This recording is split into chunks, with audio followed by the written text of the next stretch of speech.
네, 2018년도 예시문항 검토 한번 해보도록 하겠습니다. 지금부터 2018년도, 2017년도 예시문항 분석을 해볼 텐데요. 여기 나와 있는 문제들에 대해서 어떤 방식으로 코레일이 시험 문제를 내고 있고, 여러분들은 그 문제에 대해서 어떤 식으로 접근하고 있는지를 검토해 보시면 굉장히 좋을 것 같아요. 자, 한번 보도록 하겠습니다. 맨 처음 의사소통 능력인데, 첫 번째는 이와 같은 어휘 문제가 나타나요. 근데 이 어휘 문제들은 개별적인 학습이 추가적으로 필요한 부분인지, 어떤 약간의 상식적인 느낌을 가져가는 부분인지, 이런 부분들을 검토해 보실 필요가 있어요. 저희 이제 NCS에서는 기본적으로 지식형 시험이 아니다 보니까 일상생활에서 나타나고 있는 그런 의사소통 능력을 검토하고자 함이지 전문적인 지식이나 그런 부분들을 따져보길 원하지 않습니다. 전문 지식이 필요하면 찾아서 보면 되니까요. 그건 문제가 아니고 기본적인 찾아서 볼 수 있는 능력 을 의미한다. 이렇게 보시면 좋을 것 같습니다. 1번 문제.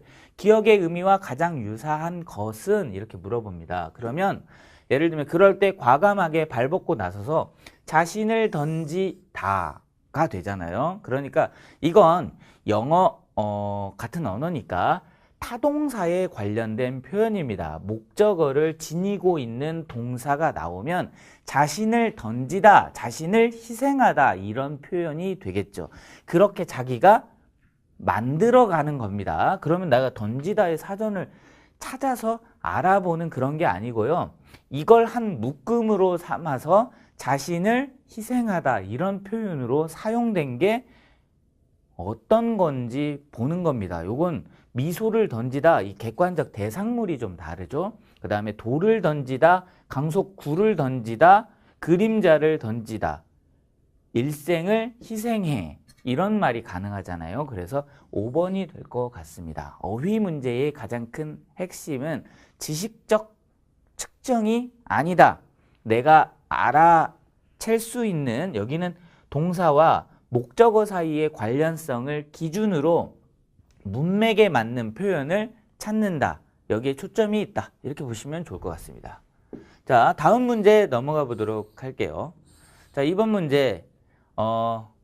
여기 보시면 일치부합에 관련된 표현이에요. 일치부합. 일치부합에선 가장 중요한 게 일치한지 그렇지 않은지를 찾아내는 과정입니다. 그런데 그 일치와 일치하지 않는 것은 세부적인 내용이고 그걸 결정하는 게 더 큰 틀의 언급일 수 있습니다. 그래서 큰 틀의 언급이 헷갈릴 때 세부적인 일치부합의 판단을 잘 못하는 경우가 많거든요. 그래서 세부적인 일치부합, 여기 있어, 저기 있어가 핵심 포인트는 절대 아닙니다. 이런 글의 일치부합의 핵심은 전체 포인트에 대한 이해의 하부 수준에서 구체적인 일치부합 여부가 결정된다. 이렇게 볼 수 있을 것 같아요. 자, 그러면 맨 처음에 시간 예술에서 음악에서 템포의 완급이 대단히 중요하다 이런 표현이 나와 있고요. 그런데 이런 중요한 tempo의 인지 감각도 문화권에 따라서 민족에 따라서 다를 수 있으니 다르다. 그래서 인지가 다르다. 템포에 대한 인지가 다르다. 이런 얘기를 하고 있고 두 번째 문단에 넘어가 보면 한국 전통 음악은 비교적 속도가 느리다. 그 이유는 읽지 않아도 한국 문화권과 한국 사람들은 템포가 느린 거에 대해서 그렇게 인지하고 있다. 그 이유는 조금 더 있을 수 있죠. 그래서 그와 같은 얘기가 되고 여기 있네요. 그 말이 나와 있고 이유가 뭡니까? 라고 얘기를 하게 되면 여기 뭐 이렇게 그 비트, 호흡이 중시된다. 이런 얘기가 가능할 것 같습니다. 그 다음에 마지막 단락에 음악을 관찰을 해보면 서양의 템포의 개념은 심장, 우리는 호흡의 주기, 폐부의 운동에 뿌리를 두고 있음을 알 수 있습니다. 서양은 심장, 우리는 그 폐 기준으로 살펴볼 수 있을 만한 가능성이 있습니다. 이제 강조점이 거기에 있다는 거죠.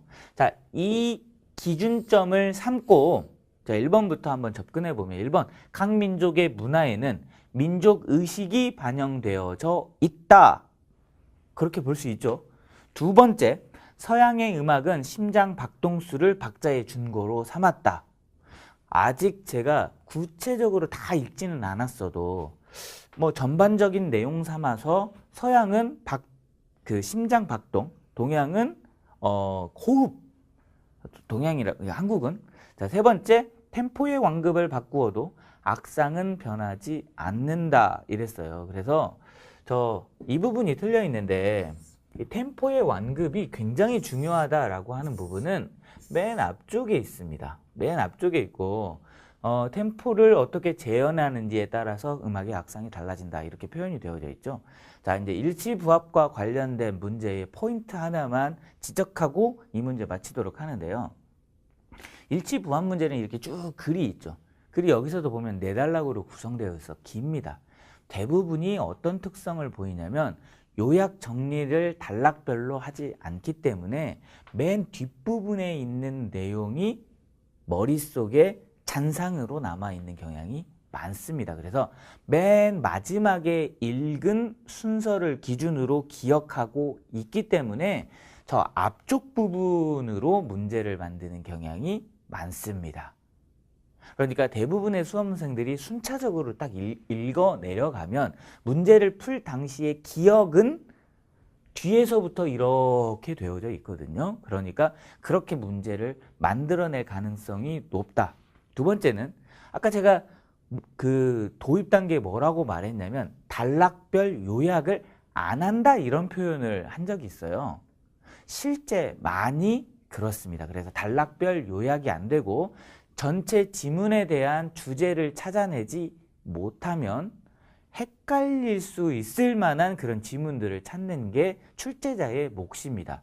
내가 출제자라면 어떻게 문제를 내고 이 문제 같은 경우에는 솔직히 뭐 이렇게 헤매더라도 나중에 와서 찾으면 다 찾아지거든요.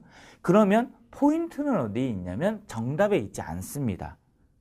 시간에 있다 이렇게 보실 수 있을 것 같아요. 그래서 시간 내에 잘 찾는 훈련을 하셔야 되는데 그게 단락별 요약과 정리, 큰 틀에 대한 언급이다. 그리고 세부적인 글 읽기가 그 안에서 작동할 수 있다. 그래서 시간이 없으시면 세부적인 글 읽기는 버리시고 큰 틀만 취해서 판단해 볼 수 있을 만한 가능성을 넓히셔야 됩니다.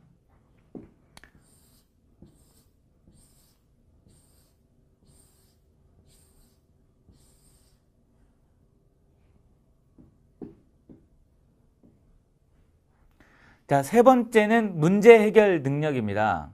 이 문제 해결 능력 기출문제를 한번 살펴볼 텐데 맨 처음 예시 문제 원인 분석과 관련된 문제가 나와요. 그래서 이 원인 분석과 관련해서는 미래의 원인 분류한 방법이 있어요. 어떤 원인이 있었고 그에 대한 결과가 나왔으면 그게 이제 결과일 수 있다. 근데 그 두 가지의 공통으로 나오면 두 가지 공통인 것들이 결과일 수 있다. 뭐 이런 것들, 뭐 그런 표현들을 한번 살펴보시고 그게 내 일상생활에서 이해될 수 있는 용어로 판단이 되어져야 합니다. 자, 한번 볼게요. Y 프랜차이즈 카페에서 디저트 빵, 케이크, 마카롱, 쿠키를 판매하고 있었는데 땅콩 알레르기가 발생한 거죠. 발생했다는 민원이 제기되어져 있습니다. 모두 땅콩이 들어가지 않았으며 땅콩을 사용한 제품과 인접시설에서 제조하고 있습니다. 그래서 여기를 보시면 중요한 게 이 A 지점에는 알레르기가 발생했어요. C 지점도 알레르기가 발생한 거죠. 발생한 게 3개, 발생하지 않은 게 3개씩 나타나 있습니다. 그때 얘네들이 먹은 걸 기록해 보면 이게 빵, 그 다음에 케이크, 그 다음에 마카롱, 쿠키 이렇게 먹었는데 알레르기 여부에 대해서 이와 같은 반응을 보이고 있습니다. 1번 한번 보도록 할게요. 반드시 거짓인 경우를 물어보고 있습니다. A, B, D를 물어봐요. A, B, D. A는 뭐라고 했냐면 빵하고 케이크를 먹고 마카롱과 쿠키를 먹지 않았는데 알레르기가 발생했으면 이 두 가지가 알레르기를 발생시킬 수 있는 요소 중에 하나죠. 그 다음에 B를 보시면 빵과 마카롱을 먹고 다른 걸 먹질 않았는데 발생하지 않았어요. 그러니까 뭔가를 이렇게 먹고 안 먹고를 했는데 발생하지 않은 거죠. 그러니까 원인을 찾기 굉장히 힘들다 이렇게 보실 수 있을 것 같고, 그 다음에 D를 한번 먹은 거 발생한 걸 기준으로 보시면 케이크와 마카롱을 먹어요. 케이크와 마카롱을 먹고 다른 걸 먹지 않았는데 발생을 한 거죠. 그러니까 여기서는 케이크가 발생시킨 원인이다 이렇게 볼 수 있을 것 같고, 이 사람은 케이크를 안 먹어서 알레르기가 안 났다 이렇게 볼 수 있을 것 같아요. 그래서 발생한 걸 기준으로 찾는 게 훨씬 더 좋은 방식입니다. 자, 이번에는 A, C, E를 한번 살펴볼까요? C를 보시면 알레르기가 발생했어요. 누구를 먹었냐면 빵과 쿠키를 먹고 발생한 거죠. A, C만 먼저 보게 되면 빵이죠, 빵. 빵 먹고 알레르기가 발생한 것 같아요. E를 확인해 보시면 얘는 빵을 먹지 않았네요. 그쵸? 그래서 얘는 빵하고 마카롱을 안 먹고 이렇게 먹고 알레르기가 발생하지 않았습니다. 자, 그러면 BDF를 보시면 BDF, B, A, B, C, D, F 아직 안 썼네요. F 마카롱 쿠키, 마카롱 쿠키를 먹고 이랬습니다. 그리고 F는 발생하지 않았다. 얘는 발생하지 않은 거니까 B, D, D가 발생의 원인입니다. 여기.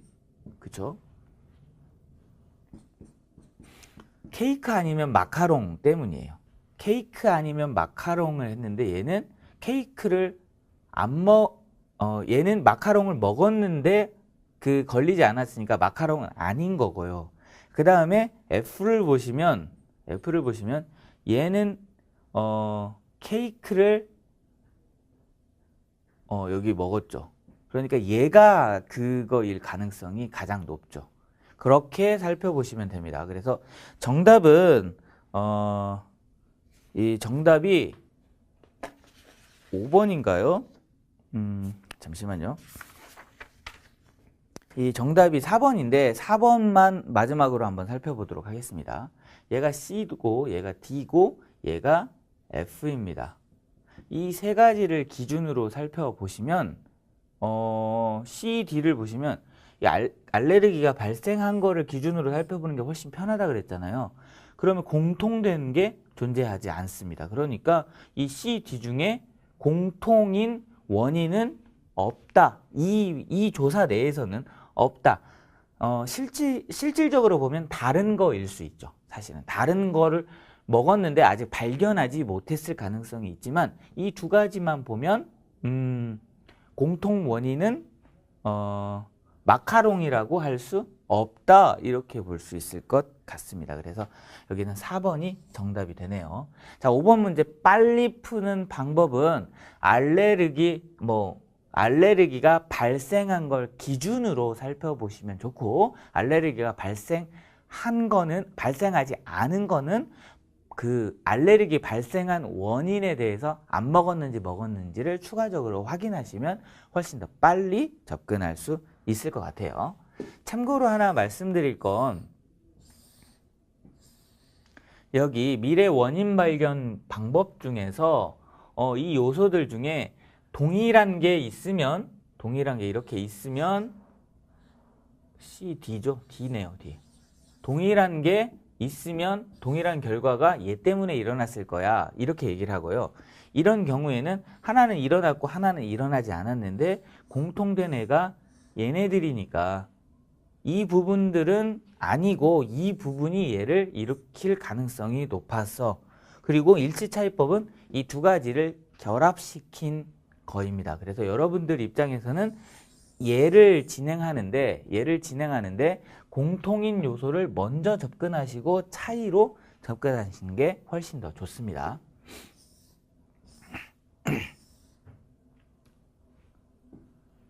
자, 6번 문제 한번 보도록 할게요. 6번 문제는 계산과 관련된 그런 문제입니다. 이런 문제들의 계산량이 많은 거에 대해서 두려움을 가지고 계시는 분들이 많아요. 그래서 시간 내에 해결하지 못할 것 같다. 이런 언급들이 많이 있는데요. 이런 것들을 접근할 때 시간 내에 해결하려고 하면 해결에 계산의 틀을 하나 더 만드셔야 됩니다. 그래서 계산의 틀을 만드는데 주목한다. 이렇게 보실 수 있을 것 같아요. 자, 6번 문제. 신입사원 A가 자, 6번 문제. 신입사원 A가 구매 업무를 맡았는데 자료를 참고할 때 가장 저렴한 가격에 소모품을 구입할 수 있는 곳은 어디입니까? 이랬어요. 그래서 여기 보시면 1회 구입 수량을 얘가 묶음씩 얘기를 합니다. 묶음씩 얘기를 하고 가격은 이와 같은 가격을 얘기하고 있어요. 그 다음에 조건으로 1회 구매 수량은 부서에 상관없이 매달 일정하다. A 물품은 2묶음 뭐 이런 예시로요. 두 번째, 가격 내에서 구매해야 되는데 구매 제한 가격을 넘는 경우 구매할 수는 없고 총 구매 가격과 관련된 표현은 아닙니다. 그래서 소모품을 부서별로 A 부서는 A, C, E 이렇게 해서 전체적으로 보면 A 물품이 2개, C 물품이 가장 많고요. 이런 식으로 접근한 겁니다. 자, 그런데 소모품 구매 신청서에 가업체와 나업체, 업체별 가격이 쭉 나타나 있어요. 그러면 이제 어떤 업체를 골라야지 나한테 좋나? 이런 거죠. 자, 한번 보도록 하겠습니다. 다시 한번요. 어떤 업체에 선정하는 게 나한테 가장 좋을까요? 그러면 내가 소모품을 구입한 비용을 가장 줄이고 싶어요. 그러면 가격이 낮거나 수량이 낮은 쪽에 접근을 해야 되죠. 기본적으로. 그러면 얘가 지금 어떻게 됩니까? 가격이 낮은 걸 찾으면 되는 거죠. 가나만 한번 살펴볼게요. 가나를 기준으로 보면 나업체는 A 물품이 200원 적고요. B 물품은 똑같고요. C 물품은 50원 많고요. D 물품은 똑같고요. E 물품은 200원 비쌉니다. 그러니까 여기 200원 싼데 여기 200원 비싸고 여기 50원 추가로 더 비쌉니다. 자, 그런데 A, B만 살펴봤을 때 나를 기준으로 얘가 200원 싸고요. 여기 50원 비싸고요. 여기 200원 쌉니다. 그런데 뭘 또 해야 되냐면 수량 있죠. 수량을 또 진행해야 합니다. 그죠? 수량을 진행을 해야 되고 여기 보시면 A 부서가 지금 2묶음당 하나를 사요. 그죠? 그리고 2묶음, 4묶음을 사고요. 여기는 3묶음, 6묶음을 삽니다. 그죠? 묶음당 가격이 25,000원이래요. 묶음당 가격이 25,000원인데 여기를 보시면 또 단위가 또 다릅니다. 그래서 해결해야 될 문제들이 여럿 있기는 하지만 그 양이 많은 거가 가격 차이에 영향을 미칩니다. 양이 많으면. 그러니까 양이 많은 애들은 가격 차가 더 많이 날 수 있고 전체 가격차, 구입 비용이요. 양이 적은 애들은 이 편차가 작더라 하더라도 양이 많은 애들은 구입 비용이 크게 차이가 나고 이 가격이 적더라도 양이 많으면 그 두 가지가 이제 왔다 갔다 하는 거입니다.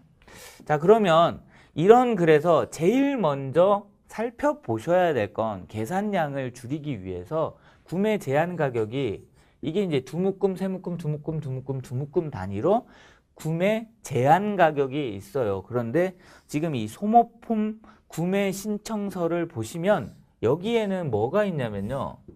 한 물품 단가는 한 묶음당 가격이라고 했는데 여기는 표현이 지금 저거에 묶음당으로 되어져 있지 않고 1회가 아니라 그 반으로 되어져 있어요. 그래서 저걸 넘는 거를 살펴보셔야 합니다. 얘들의 2배가 요게 되는지. 그죠? 2배 안쪽에 다 있습니다. 두 번째 비물품을 보시면 5,000원이네요. 5,000원인데 3개니까 가장 큰 거 얘는 넘어섭니다. 그래서 얘를 제거하시고 그래서 마 제거된 겁니다. 자, 그 다음에 C물품은 2개죠.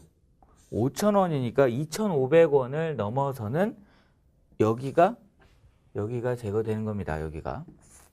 그래서 다도 지워집니다. 자, 그 다음에 마지막 D물품은 3,000원, 1,500원까지요. 그 다음에 23,000원이면 115까지. 그죠? 그래서 보시면 다업체 요거 다 판단하실 필요 없고 그 다음에 마업체 이렇게 쫙 판단하실 필요가 없으면 가와 나와 라만 판단하시면 됩니다. 자, 그 다음에 한번 볼까요? 그 다음에는 이제 뭘 고르셔야 되냐면 이 세 업체 중에서 여러분들이 이 자료만 보고 가격 메리트가 제일 높은 애들 그때 양과 관련된 표현을 하나 하면 좋습니다. 양과 관련된 표현을 하면 요게 두 묶음당 5개잖아요. 요게 10개. 자, 그 다음에 요게 2개짜리가 3개 하니까 6개.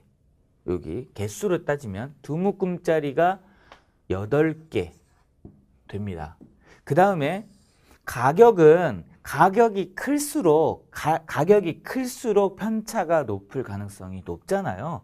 그래서 가격이 큰 거 위주로 살펴보시면 저 같은 경우에는 이런 애들이 가격이 큰 애들이 있죠. 여기 E 물품이나 A 물품의 가격이 좀 낮은 애가 공통으로 낮은 애가 나거든요. 나를 기준으로 살펴보시고 나머지들은 편차로 살펴보시면 좋습니다. 그래서 나를 기준점 삼아서 나가 될 것 같아. 근데 가보다 나가 더 싼가? 또는 라보다 나가 더 싼가? 이렇게 질문을 내리는 게 좋습니다. 그래야 얘와 얘의 가격을 비교하실 때 이게 가가 200원 더 비싸잖아요. 또는 라가 나에 비하면 300원 비싸잖아요. 그래서 12,000원과 관련된 그 부분은 계산이 들어갈 필요가 없죠. 그래서 4를 곱하면 이게 가 업체는 800원 더 비싸게 주는 거고요. 여기는 1,200원 더 비싸게 주는 겁니다. 나를 0이라고 가정했을 때요. 12,000원을 기준점으로 놓고 봤을 때. 그래서 그렇게 계산한 결과물들이 지금 여기에 나타나 있는 부분입니다. 요게 아까 4예요, 4. 그래서 여기가 4, 2, 8, 4, 3, 12 이렇게 됩니다. 이렇게 해서 이 결과물만 여러분들이 가져가시는 거예요. 이 결과물만 여러분들이 가져가실 때 공통된 부분이 계산이 최소화되게 하는 장치를 마련하고 있는 중이에요. 그래서 이렇게 장치를 마련하는 순간 계산 스피드가 증대하는 거죠. 자, 이걸 만드는 원리는 기본적으로 비교 대조입니다. 공통된 부분을 최대한으로 끌어냄으로써 공통된 부분을 계산을 안 하는 거에 해당합니다. 이 원리에 따라서 구체적인 적용 양태는 굉장히 많이 다를 수 있지만 기본적으로 공통 부분들을 다 날려 세우는 거라서 이런 것들을 만들 때 기본적인 식 자체를 하나 만들고 얘네가 공통이 되니까 이렇게만 해야 되겠구나 라고 하는 부분이 설정될 수 있고 그 부분이 가장 중요합니다. 그리고 난 나머지는 그 부분이 헷갈리지 않을 범위 내에서 이렇게 노팅하시면서 결과물 확인하시면 좋을 것 같아요. 그래서 이 문제 풀어보면 정답은 1번이 되는 것 같습니다. 여기까지 2018년도 예시문항 분석을 마치고요.